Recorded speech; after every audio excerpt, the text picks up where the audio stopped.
Hit Radio, l'essentiel de l'actualité.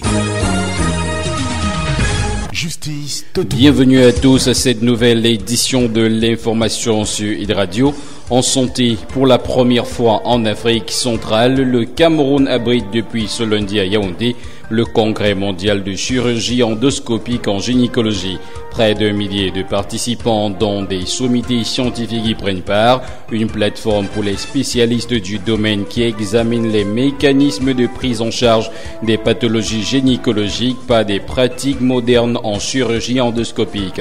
Selon le professeur Jean-Marie Cassia, président de la Société africaine de chirurgie endoscopique en gynécologie, les enjeux sont énormes.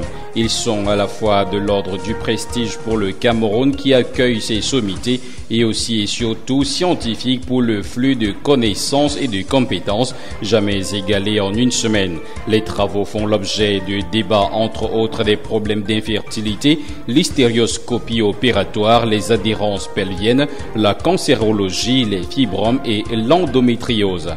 Des thèmes pertinents pour l'Afrique où le taux de stérilité atteint déjà 40% dans certaines localités. Une stérilité causée dans la plupart des cas par des cancers gynécologiques.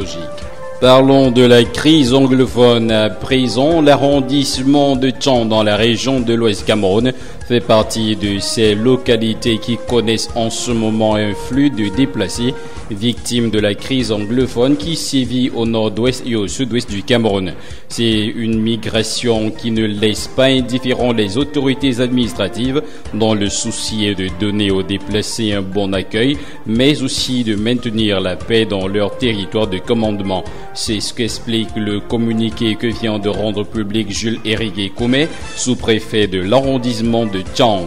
La sortie du sous-préfet fait par ailleurs suite au constat selon lequel l'arrivée massive des déplacés met à mal la vie dans son arrondissement, précisément sur le plan social. Il demande aux populations de Tchang toutefois de faire montre d'hospitalité à l'égard de leurs compatriotes des régions en crise, des valeurs de paix, d'unité, de solidarité et surtout de promouvoir le vivre ensemble. Cependant, il demande aux populations de rester vigilantes et de collaborer davantage avec les forces de maintien de l'ordre et de sécurité ainsi que de défense qui sont à leur service 24 heures sur 24.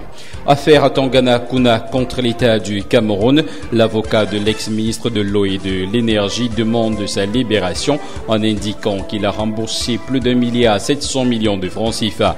La requête de son avocat trouvera-t-elle suite favorable?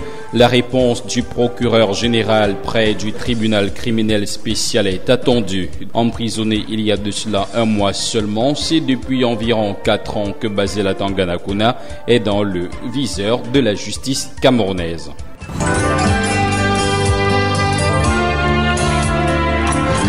L'actualité internationale. Mondial 2018, la Confédération africaine de football va contribuer à la préparation des 5 équipes africaines qualifiées pour cette aventure sportive à hauteur de $500 000 chacune. L'annonce est de Ahmad Ahmad, président de cette instance. La dotation distribuée par la CAF est destinée à l'Égypte, le Maroc, le Nigeria, le Sénégal et la Tunisie pour la préparation de la compétition en Russie au mois de juin prochain. Toujours en sport, en Angleterre cette fois-ci, la success story se poursuit pour l'Égyptien Mohamed Salah. Impérial depuis le début de la saison en Premier League, l'attaquant vient d'être désigné meilleur joueur de l'année du championnat par ses pairs. En marquant le second but de Liverpool contre West Brom samedi, le Ballon d'Or africain 2017 a bâti un peu plus sa légende dans le championnat anglais.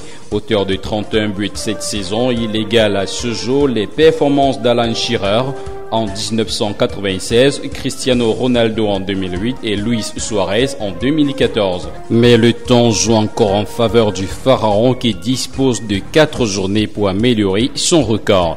C'est ici que prend fin cette édition du Flash d'information sur Hit Radio.